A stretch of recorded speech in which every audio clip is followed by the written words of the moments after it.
तो next question हमारा जो है सेकंड क्वेश्चन का सेकंड पार्ट है, वायु राशि की संकल्पना, उसका जलवायु पर प्रभाव उदाहरण से विश्लेषण करना है।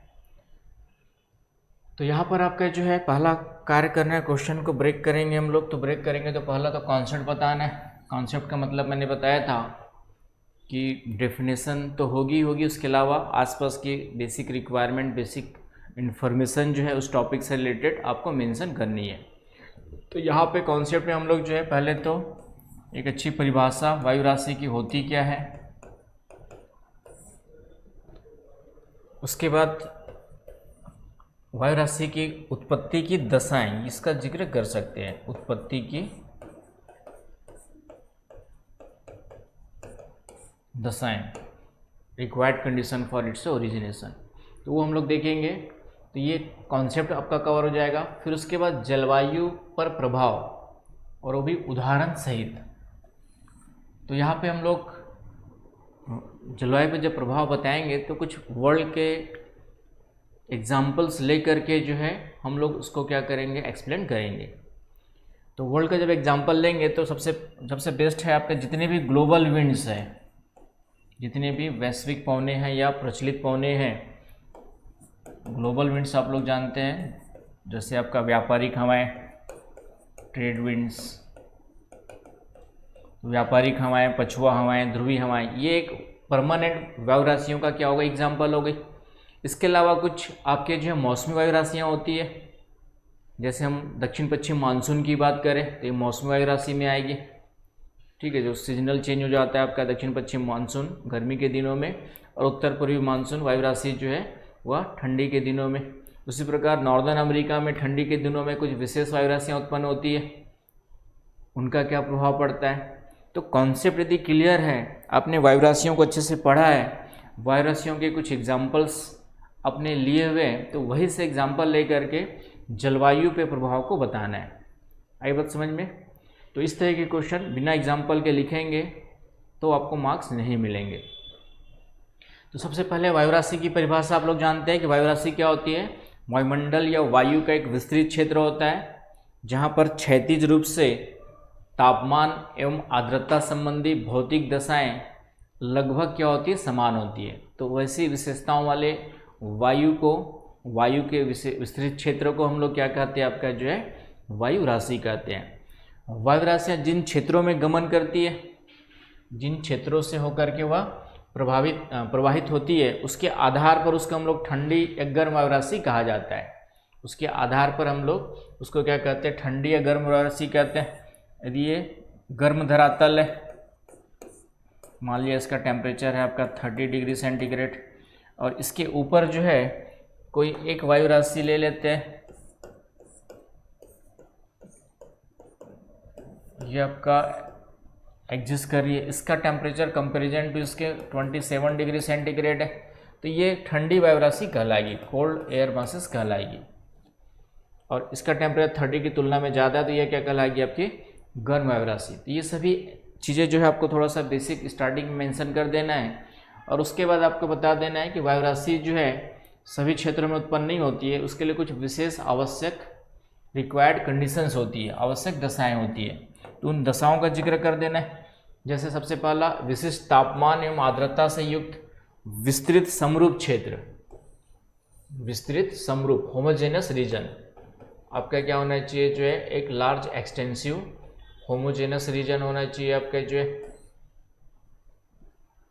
तो होमोजेनस रीजन कंप्लीटली या तो कॉन्टिनेंटल हो सकता है या कंप्लीटली आपका क्या हो सकता है, ओशियनिक हो सकता है, क्योंकि दोनों जहाँ पे मिलेंगे ओशियंस और कॉन्टिनेंट, वहाँ पे समान तापमान और आर्द्रता नहीं हो सकती है। तो इसी को हम लोग पहला कंडीशंस में लेते हैं, या तो पूर्णतः महाद्वीपीय होगा या पूर्णतः क्या होगा, आपका जो है महासागरीय होगा। तो पहली कंडीशन ये हो गई।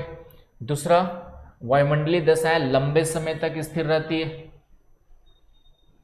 वहाँ पे क्या होना चाहिए, वायुमंडलीय दशाएं लंबे समय तक स्थिर होना चाहिए। मतलब ये कि दीर्घकालिक वायुमंडलीय स्थिरता होनी चाहिए, अदरवाइज 2-4-10 दिन तक टेम्परेचर कुछ और है, 2-4-10 दिन बाद और कुछ और हो जाएगा।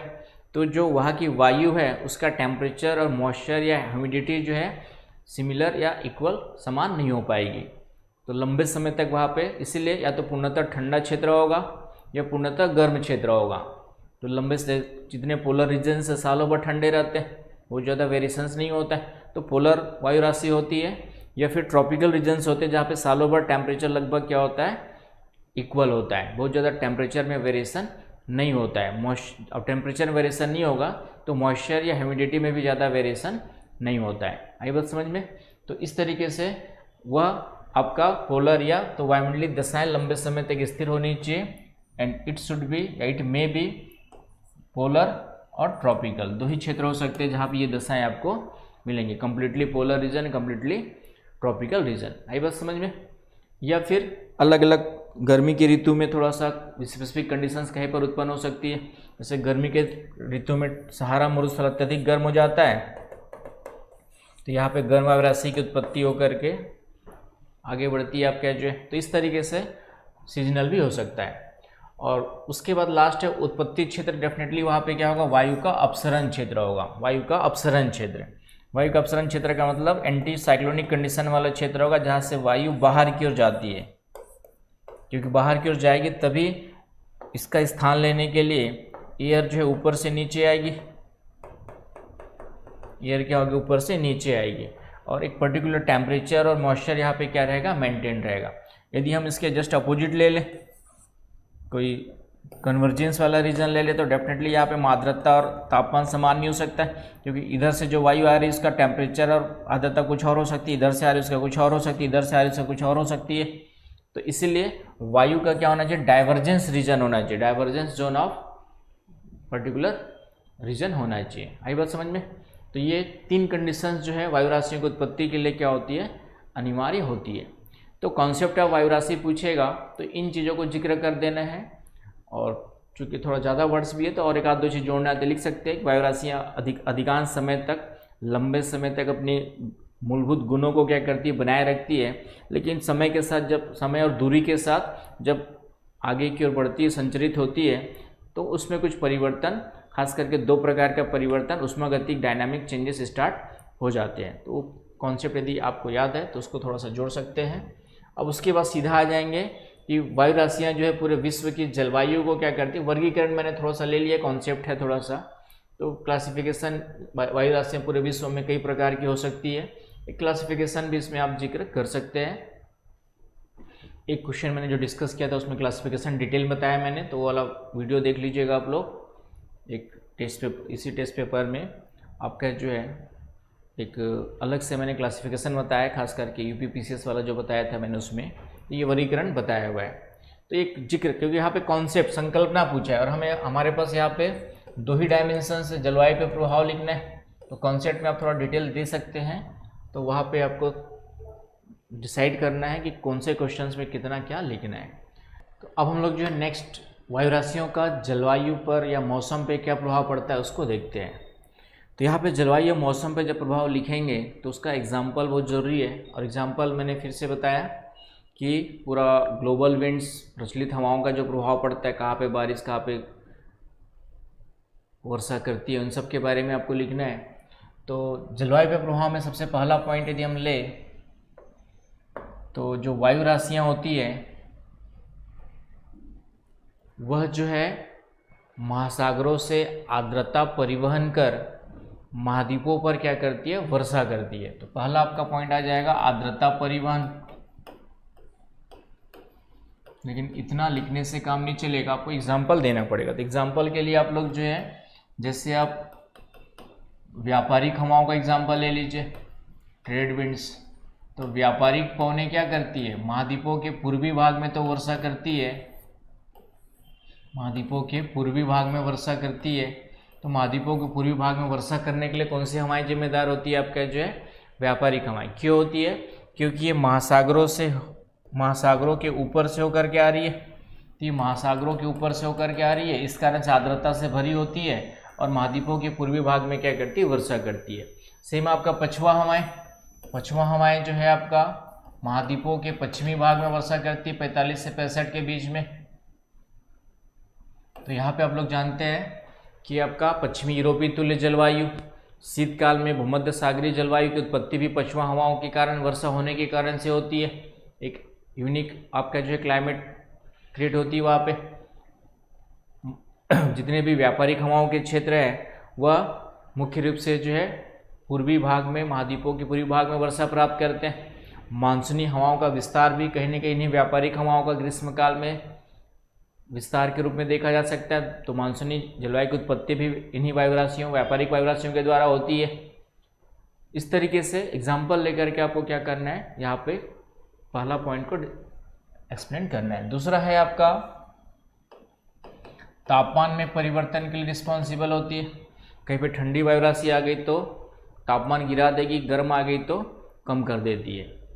तो इसका भी एग्जाम्पल्स के रूप में आप देख सकते हैं। जैसे हम नॉर्थ अमेरिका की बात करें तो नॉर्थ अमेरिका में पोलर एयर मासेस ठंडी के दिनों में उत्तरी कनाडा में उत्पन्न होती है और नीचे गल्फ तट तक आ जाती है। गल्फ ऑफ मैक्सिको तक आपका यहाँ पे क्या होती है, आपका जो है आ जाती है। और इन क्षेत्रों का तापमान भी गिर करके लगभग 0 डिग्री के आसपास, लेस देन 0 डिग्री सेंटीग्रेड हो जाता है। जबकि ये ट्रॉपिकल रीजन्स है, ये पूरा का पूरा क्या है, ट्रॉपिकल रीजन्स है। यहाँ पे विंटर में 0 डिग्री टेम्परेचर पॉसिबल नहीं है। लेकिन इन ठंडी वायुराशियों के आने के कारण से, क्योंकि यहाँ पे कोई इंटरप्शन नहीं है, विरोध नहीं है, अवरोध नहीं है, इस कारण से इन क्षेत्रों का टेम्परेचर भी क्या होता है, 0 से कम हो जाता है। यदि हिमालय नहीं होता तो साइबेरियाई ठंडी वायुराशियाँ जो है भारत का टेम्परेचर 0 से नीचे कर देती, राइट।